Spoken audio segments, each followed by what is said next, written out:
Hi అండి, అందరూ నమస్కారం. మీరు చూస్తున్నారు మీ అడ్డూరి ఛానల్. అయితే నేను ముందు నేను చెప్పాలనుకున్న విషయానికి ముందు నేను ఒక చిన్న విషయం చెప్పాలనుకుంటానండి. నేను ఎవరంటే కరడుగట్టున మెగా అభిమాని. ఎంతంటే నా పిల్లలకి వాళ్ళ పిల్లల పేరు పెట్టుకునేంత కరడుగట్టిన మెగా ఫ్యాన్ని నేను. అణువణువున పరిశీలిస్తూ వాళ్ళ కుటుంబంలో ఉన్న వాళ్ళ రిలేషన్స్ అవ్వచ్చు, వాళ్ళ నడవడికలు అవ్వచ్చు, వీటన్నిటినీ మ్యాక్స్ టు మ్యాక్స్ ఫాలో అవుతూ వాటిని నా ఇంటి వరకు తెచ్చుకొని నా పిల్లలతో కానీ, నా భార్యతో అవ్వచ్చు, నా తల్లిదండ్రులతో అవ్వచ్చు, నా తోడ పుట్టిన వాళ్ళతో అవ్వచ్చు, అలాగే నా పక్కనున్న ఫ్రెండ్స్తో అవ్వచ్చు, మ్యాక్స్ టు మ్యాక్స్ నిజాయితీగా చాలా మంచి రిలేషన్స్ మెయింటైన్ చేయడానికి ఎంతో కొంత మెగాస్టార్ ఫ్యామిలీలోంచి కొన్ని నేర్చుకున్న మెగా దారుణమైన అభిమానిని నేను. అలాంటి అభిమానిని నేను. అంటే ఎందుకు చెప్తున్నానంటే, ఇప్పుడు నేను ఒక విషయం చెప్పబోయే ముందు అది చెప్పకపోయానంటే వీడు వేరే పార్టీకి చెందినవాడో, లేదంటే ఏ టీడీపీకి చెందినవాడో, లేకపోతే ఏ వైఎస్ఆర్సీపీకి చెందినవాడో అనే కామెంట్సు. ఎందుకంటే ఇప్పుడు మనకు సానుభూతి పరులుగా ఉంటూ కూడా మనకి వెనుపుడు పొడిచేవాళ్ళు చాలామంది ఉంటారు. సో అలా అనుకుంటారేమో అని చెప్పి ఫస్ట్ ఆఫ్ ఆల్ నేను నా గురించి చెప్పాల్సి వచ్చింది. అయితే ఇప్పుడు చెప్పాలనుకున్న విషయం ఏంటంటే చెప్తాను. ఇప్పుడు ఒక్క ప్రశ్న నాగబాబు అన్నయ్య గారికి. అన్నయ్య గారు, మీ వల్ల పవన్ కళ్యాణ్ గారికి కానీ, చిరంజీవి గారికి కానీ ఒక బెనిఫిట్ అయింది, దీనివల్ల వాళ్ళు లాభపడ్డారు, దీనివల్ల ఈయన వల్ల అది వాళ్ళకు ఉపయోగపడింది అనే విషయం ఏదన్నా ఒకటి గట్టిగా మీరు ఏమైనా చెప్పగలరా? దయచేసి ప్లీజ్. ఎందుకు ఈ క్వశ్చన్ అడిగానంటే, మీరంటే ఇష్టం నాకు. మీరంటే ఇష్టం. ఎందుకంటే మీరంటే ఇష్టం అంటే మీ వల్ల మీ ఇష్టపడాల నాకు. మీ తమ్ముడైనటువంటి శ్రీ పవన్ కళ్యాణ్ గారి వల్ల, అలాగే మీ అన్నయ్య గారు అంటే శ్రీరాముల్లాగా మేము అనుకునే చిరంజీవి గారి వల్ల మీరంటే నాకు చాలా ఇష్టం. ఇంకో విషయం కూడా చెప్పనండి. మీ అబ్బాయి ఉన్నాడు కదా, వరుణ్ తేజ్ గారి బిహేవియర్ వాళ్ళు కూడా మీరంటే నాకు చాలా ఇష్టం అండి. అలాగే మీ అన్నయ్య గారి పిల్లలు, మీ తమ్ముడు గారి పిల్లలు, వీళ్ళందరి వల్ల కూడా మీరంటే ఇష్టం అండి. అంతేగాని మీరంటే మీ వల్ల నాకు కాదు ఇష్టం. అయితే ఏదైనా అవ్వండి, ఎంతమంది మంచి వ్యక్తులు ఇలాంటి కుటుంబంలో మీరు ఉండడం వల్ల ఆటోమేటిక్గా ఆ గౌరవం మీకు కూడా వస్తుంది. ఓకే, దానివల్ల అలా సాగిపోతున్నారు. ఈరోజు ఎమ్మెల్సీ కూడా అయ్యారు బికాజ్ ఆఫ్ తమ్ముడు వల్ల. ఆ తమ్ముడు డిప్యూటీ సీఎం అయ్యాడంటే అన్నయ్య వల్ల. ఇదంతా ఒక పరంపర, మేమందరం మిమ్మల్ని ఫాలో అవుతున్నాం. అయితే ఈరోజు నేను ఏం మాట్లాడాలనుకుంటున్నానంటే, మీరు ఒక నాస్తికుడిగా చెప్పుకుంటారండి.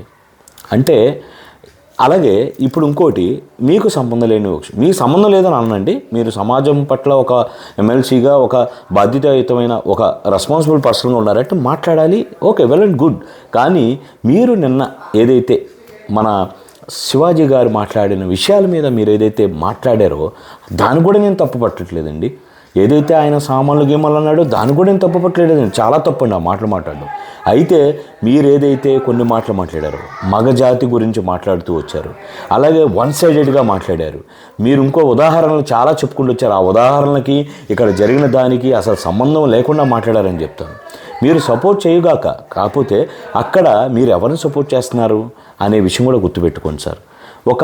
ఒక తల్లి అలా కొడుకు అంటున్నాడు అంటాంతో, అమ్మా నువ్వు ఆ డ్రెస్లో బాగలేదమ్మా, నువ్వు అలా ఎక్స్పోజ్ చేయడం నాకు నచ్చట్లేదమ్మా, నువ్వు అలా అది కవర్ చేసుకొని బట్టలు వేసుకోమ్మా అని అంటే కూడా, అరే అది నా ఇష్టం రా అనే అంత తెలివైన మహాతల్లి గురించి మీరు సపోర్ట్ చేస్తున్నారు సార్. దయచేసి మీరు ఏం మాట్లాడుతున్నారు, మీరు దేన్ని సపోర్ట్ చేస్తున్నారు అది కూడా మీరు ఆలోచించుకోవాలి. ఇంకో విషయం ఏంటంటే, ఇంతమంది మెజారిటీ పీపుల్ ఏదైతే 95% పీపుల్ ఎవరైతే ఉన్నారో వాళ్ళందరూ ఏదైతే వాళ్ళకి నచ్చలేదని, బాబు మాకు అది నిజంగానే శివాజీ గారు చెప్పింది మా మనసులో కూడా ఉంది, మాకు అలాగా ఎక్స్పోజ్ చేయడం ఎందుకో నాకు నచ్చట్లేదండి, మాకు అది వద్దండి అని అంటున్నా సరే, మీరు ఎవడరా చెప్పడానికి? కానీ 95% పీపుల్ని మీరు ఏదైతే అంటున్నారో సార్, మీరే డిఫరెంట్ సార్, మేం కాదు డిఫరెంట్. మీ 95% పీపుల్ ఉన్నామే ఇండియాలో అవ్వచ్చు, ఈ సంప్రదాయాలు భారతీయత ఇవన్నీ అంటున్నారే, ఇదంతా కూడా ఎవరైతే అంటున్నారో మేమైతే డిఫరెంట్ కాదు సార్, మీరే డిఫరెంట్ సార్. మా అందరిలో కల్లా మీరే డిఫరెంట్గా ఉన్నారు. ఒకసారి చెక్ చేసుకోండి సార్ మిమ్మల్ని మీరు. అలాగే ఇంకోటి, నేను ఎప్పుడూ ఒక మాట మాట్లాడతాను, మీరు ఏదైతే విషయాన్ని తీసుకొని ఆ విషయం గురించి మీరు మాట్లాడిన విధానం నిన్న గురించి చెప్తున్నానో అదైతే మాత్రం మీరు మిమ్మాటికి దానివల్ల మీరు ఒక నష్టం కలిగిస్తున్నారు. ఎవరికి అంటే మెగా అభిమానులకి, అలాగా నాలాగా మీ తమ్ముడు గారికి కానీ మీ అన్నయ్య గారిని అంటిపెట్టుకుని, అంటే మేము ఎప్పుడు కూడా ప్రత్యక్షంగా వాళ్ళ వల్ల లాభం మేము పొందలేదండి. మేము ఇలాగే మాట్లాడుకుంటూ ఉంటాం, మా వాడు గొప్ప అని చెప్పి ప్రత్యక్షంగా ఉంటాం. మేమందరం మిడిల్ క్లాస్ ఫ్యామిలీస్ సార్, మాదంతా మిడిల్ క్లాస్ ఫ్యామిలీస్. మా ఇంట్లో 2 ఆడపిల్లలు ఉన్నారు సార్. మా ఆవిడ ఉంటుంది, మా అక్క ఉంది, మా మేనకోళ్ళు ఉంది, మా అమ్మ ఉంది, అందరూ లేడీస్ సార్. మా ఇంట్లో అందరూ ఉండేది. వాళ్ళు కూడా ఇబ్బంది పడుతున్నారు సార్ అలాంటివన్నీ. ఇదే నిధి గారు ఎవరైతే హీరోయిన్ గురించి శివాజీ గారు మాట్లాడిన మాటలు ఉన్నాయో, ఈ మేడం గారే బిగ్ బాస్కి వచ్చినప్పుడు ఆమె ఎక్స్పోజ్ చేస్తూనే ఆమె డ్రెస్ సెన్స్ ఉంది సార్. అప్పుడు మా పిల్లలు ఏమన్నదా సార్, ఏంటి ఆ డ్రెస్ అన్నారు సార్ నా ఎదురుగానే. అప్పుడు నేను దాన్ని ఫార్వర్డ్ చేయలేకపోయాను, ఎందుకంటే అది లైవ్ ప్రోగ్రామ్. ఏం చేయాలి చెప్పండి సార్. ఇప్పుడు నేనేం చెప్పాలంటే అధ్యక్ష లేదమ్మా, అలాగే ఉండాలమ్మా, మీరు అలాగే చూపించాలమ్మా అని చెప్పాలా సార్ మా పిల్లలకి? అంటే అదే నా నాగరికత అంటాను, అదేనా తెలివితేటలు పెంచడం పిల్లల్లో.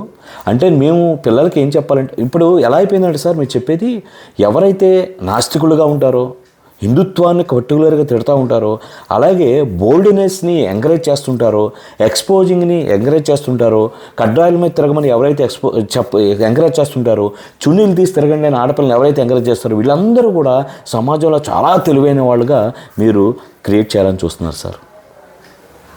ఈరోజు ఇస్రోకి సంబంధించి నేను ఒక ఫేస్బుక్లో ఒక పోస్ట్ చూశాను.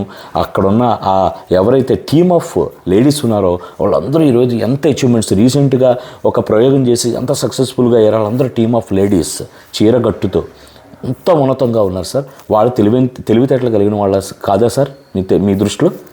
ఏమండి, మరి మా మిస్సెస్ మంచి ఉద్యోగం చేసుకుంటాను సార్. మా మిస్సెస్ ఆమె తెలివైనది కాదా సార్? మా పిల్లలు బాగా చదువుకుంటున్నారు సార్ వితౌట్ ఎక్స్పోజింగ్, అంటే తెలివైన వాళ్ళు కాదా సార్? అంటే ఎవరైతే న్యూడ్నెస్ గురించి, అలాగే విచ్చలవిడితనం గురించి, చెడిపోవడం గురించి, అలాగే నాస్తికులుగా ఉండడం గురించి, నాస్తికులుగా ఉంటూ హిందుత్వాన్ని టార్గెట్ చేసేవాళ్ళు ఎవరైతే ఉన్నారో అందరూ తెలివైన వాళ్ళుగా మీరు ఏదైతే చెప్పాలనుకుంటున్నారో అది కంప్లీట్గా ఏదైతే మా అన్నయ్య గారు కావచ్చు, అలాగే మా ఇంకో అన్న అయినటువంటి పవన్ కళ్యాణ్ గారు కావచ్చు, చాలా వ్యతిరేకమైన చర్యగా మేమైతే భావిస్తున్నాం. మిమ్మల్ని అయితే మాత్రం మేము ఇప్పుడు వేరుగానే చూడాల్సి వస్తుంది. నాగబాబు గారు, మీకు ఒక చిన్నవాడిని నేనైతే సలహా ఇస్తున్నాను, దయచేసి మ్యాక్స్ టు మ్యాక్స్ మీరేం మాట్లాడుకుంటే బెటర్ అండి.